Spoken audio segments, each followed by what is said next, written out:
Hello, this is part two, shall we say, of narrative theory. We got cut off there, so we're going to pick up from the next slide.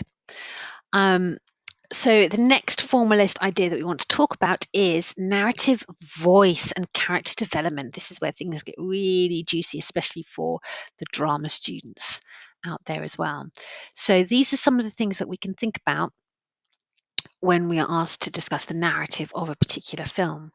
So there's 10 bullet points here. Let's go through some of them. So the first one, whose point of view are we told the story? So we have Renton and we have Sean. So Renton's point of view, it's semi-restricted to Renton. There are a couple of moments where he's not in scene, so it's not completely restricted to his narrative. I'm trying to think with Sean if it's restricted. I think he's in every scene. So I think as well that is restricted to Sean. So they're both restricted to these white, male, Gen X characters in their 20s. Okay, so in terms of their worldview, they're kind of quite similar. Except for the big difference is that Renton, as an addict, his point of view is blurred, fragmented, twisted. The drugs have affected his brain, so the way that he tells stories and his understanding of events is a little bit broken up, just like our narrative, just like his brain. So we would describe Renton as broken, and we have a narrative that is broken up, fragmented. We have ellipsis. The time jumps to and backwards and forwards. So that's all representing what's going on in his mind. With Shaun of the Dead, we have something that is linear. Okay, so it goes a single line of action. So it's and Sean's point of view is, I would say, more reliable than Renton's. Does their understanding change and evolve? I think that's a big yes for both of these characters. For Renton, we have those really great voiceovers. So 9, how is voiceover used? And 5, how is their voice visualized? So for Renton, it's that voiceover, really, really strong voiceover at the beginning and at the end that tells us exactly like how his point of view is completely flipped from the opening scene, but also we have that camera that physically flips as well as a visualization of his change of ideology and change of point of view. So Danny Boyle is really showing us visually the differences between the opening and closing sequence. One's in Edinburgh, one's in London, one's sort of like browns and greens and dirt. The other one is more sort of like light blues, and there's that light blue sky, the image of the bridge that he walks across as well. So it's a much freer, more hopeful situation than at the beginning. Oh, Buster's having a little bark at something. He stopped. Okay. So this is why the opening and closing sequences are the really great ones to study for narrative, because the director is visualizing all this juicy stuff for us at the beginning and at the end. Is it a male or female voice? Both of our films are told through the male perspective. In terms of female voice, I wonder how different the story would be in Trainspotting if it was told from Alison's point of view, or why isn't this zombie apocalypse told through Liz's point of view? Both of these narratives, in terms of the female characters, the female voice is very much sidelined in both of these. For example, in Trainspotting, the females are literally at the sidelines of the football match at the beginning. They're not given any like freeze frame or introduction. They're just like women. Diane's quite an interesting character. She has one significant speech in Trainspotting where she tells Renton that times are changing, but I don't think that really plants a lot in Renton's mind. He was halfway out the door anyway at that point. Why is Diane in the film? Does her story does her narrative add very much to it? Why would you have that character in there? Is it just so you can have a sex scene?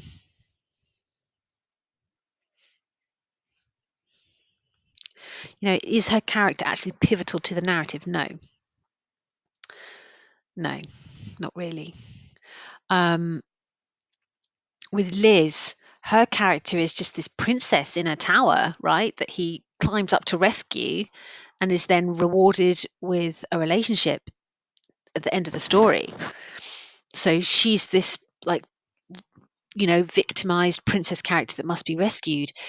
Liz allows Sean to be heroic. I mean, she was just fine up in her like flat, but there you go. So, and also at the end of the narrative, when it comes to Liz, I just feel that she deserves better.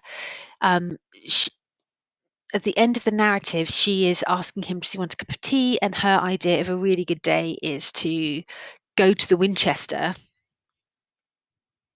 and watch telly and hang out with Sean. So his world hasn't changed very much at all. His world has improved because now Liz is looking after the house and looking after him. She's kind of like a maternal best friend. She's sat where Ed is sat, girlfriend type character.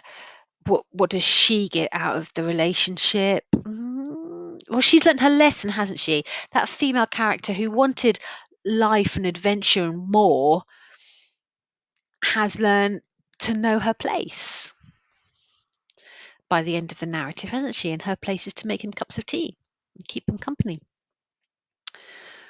We don't even find out what Liz's occupation is. We know everyone else's, but Liz is just kind of a blank slate, really, isn't she?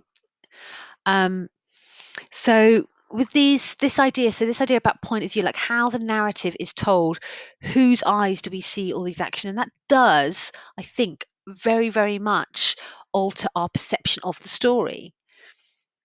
Okay, so we find out events in the order in which our characters find out, or in case of Renton, in the order of which he's kind of like remembering them. So the order in which we find out things and the voice of the film is really important. Speaking of voices of the film, here we go, a little bit more on character. So we have one character, Renton, who's fighting against the system constantly, and then we have the character of Sean, who's fighting kind of against like zombies who kind of like represent the hive mind and the homogenous mass. So they're both fighting different things. How are we asked to align with and identify with these characters? This is really interesting for train spotting once again, because there are moments where Danny Boyle wants us to kind of like gaze at our characters. And there are moments where Danny Boyle wants us to kind of like feel a little bit of distance from the characters as well. When the characters are doing something that the audience aren't going to agree with, what Danny Boyle will tend to do is take the camera back, push away from that character, make a physical distance between the audience and the character. Okay, so we are looking at them. There might be like a wall in the way or something, and the audience are having to sort of like peep around it or look around it, or there might be like lots of physical spaces between them. That's a tool that directors use quite often when there's a dangerous situation or when our protagonist is doing something like immoral that we as the audience don't want them to. The director will often push away and create a bit of space to isolate that person from us, to push us away from them. So look out for that next time you're watching a film, about how close we are to the characters and how physically far away from them. And that alters the relationship that we have with the character. Okay. So binary oppositions, I think, are great. They're structuralist, if you remember. This is a formalist concept that is also really, really good. Lots to talk about here for narrative. Equilibrium. Disruption. new equilibrium. Just that simple Todorovian like pattern gives us so much to talk about. And that's why we study the opening and closing sequences. Here's a reminder. The opening sequences, that's where the director sets out their stall in terms of verisimilitude. What's the everyday world of these characters? Okay, is it mundane, boring, repetitive, like in Shaun of the Dead? Everything's repeated. Um, or is it adrenaline fueled and we feel the rush, like in Train Spotting? Okay, it's about the world of the film and how our characters fit into that world. So how is the director constructed that world, and what is our interpretation of it? Whose eyes are we seeing that world through? What is the director saying within that equilibrium in that exposition section? Then the end of the film allows us to talk about ideology. So what are these characters been fighting against? That disruption, those binary oppositions, all that conflict and disruption all the way through the film. How does it end? What wins? Often it's dominant ideologies that win. Okay? Bad guys are going to be punished. Hero's going to win. We know these things. So how a film ends tells us a lot about the director's message. What is the director's message at the end of the film? Okay, that's all about ideology. Okay, how do our characters fit into this world that the director has created? And how has the world changed? Has the world changed at the end, or has the character changed at the end? Has the character changed to fit into society, to fit into the homogenous mass? I think in both of our films, I think it's kind of yes, isn't it? You know, dominant ideology wins. Nothing's really that different at the end. Even though there's been a zombie apocalypse, the new equilibrium suggests that nothing has really changed, that we were all zombies anyway, right? So, you know, society hasn't really changed at all. Okay, this is a little bit more complex, this one. One year, there was a question about how is time represented in the film that you studied. I know it's really difficult, and this is all about editing. Okay, so essentially you've got to think about what is the real time of the film and what is the real time of the film. So we have real time being for Train Spotting. Is it a year? Do these events take place over the course of a year? And then they're condensed down into the real time of 90 minutes. So that is done through ellipsis and editing. So the year, maybe 2 years of narrative is condensed into 90 minutes. So that's done in montage. That might be done with ellipsis, like jumping forwards and backwards in terms of flashback and time. With Shaun of the Dead, it's a couple of days. And what Edgar Wright does really cleverly there with editing is that he uses repetition to suggest that every day is the same and very mundane. And then we have a flash forward, a prolipsis to 6 months in the future. Excuse me. So we have a flash forward of about 6 months to suggest the passing of time, and that's all done in the edit. Now we have this thing as well called the poetics of the edit. That's about what's happening in the space in that ellipsis.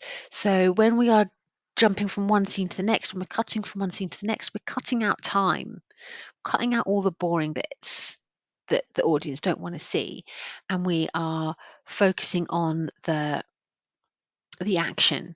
So the poetics just kind of like make us use our imaginations as to what's gone on in between the edits. And also the poetics of the edit. Was there any edits that are particularly memorable and impactful? Do we jump cut to someone's face in a reaction shot perhaps? Okay, so how is editing used to make meaning? That's what poetics means. Okay, last slide. We've talked about this quite a bit this week. So this is for Shaun of the Dead. Remember, there's no comparative bit for this question, so you can talk about genre and horror rom-com, rom-com for Shaun of the Dead, but for genre, I don't think we can really. For drama, the expectations and train spotting is not as interesting to talk about. But for horror and romantic comedy, I think there's lots and lots to talk about. So we have a section here all about genre. So this is about horror, zombies, rom-com. So if I was to tell you that we're going to study a Western, there's certain things that you're going to expect to see, certain rules, certain codes, conventions. But as we know, these codes, conventions are constantly changing and evolving to cater for contemporary audiences and what they want. So there are some things that we expect to see in a horror in Shaun of the Dead. We expect to see suburbia. It's usually an American suburbia, so Edgar Wright has twisted that up for us and flipped it. That gives it a comedy angle. This idea of like there's moments of it that look really American when Sean's trying to be an action hero, and he's living his video game fantasy. And when the army come in, that just come across as comedic because it's a British and not American. There are things that we expect to see, such as the zombies, such as the chase, such as like the jump scares and things like that. So there are things in Shaun of the Dead that are definitely in the horror genre. There are things in Shaun of the Dead that are definitely in the romance genre. For example, we have a final couple, not really a final girl or final boy. We can argue yes, but it's more of a final couple, isn't it, in the end? And that's because it's a romance as well as a horror. So the rom-com element comes into play at the end. So we've got a convention of horror and we've got a convention of rom-com to create this hybrid to become one. Um, so that's really nice at the end, that little sort of like nod to the romance of the rom-com genre. So we have our final couple. And that's a subversion of the expectations of the horror genre, that a couple survives. Usually one of them's going to die in a horror. That's what I would expect. So with Shaun of the Dead, many of our expectations of the zombie genre are challenged for comedy. Okay, so the audience's like pleasure in watching this is to have our expectations of the horror genre challenged comedically. Okay, that is it for part 2. Thank you.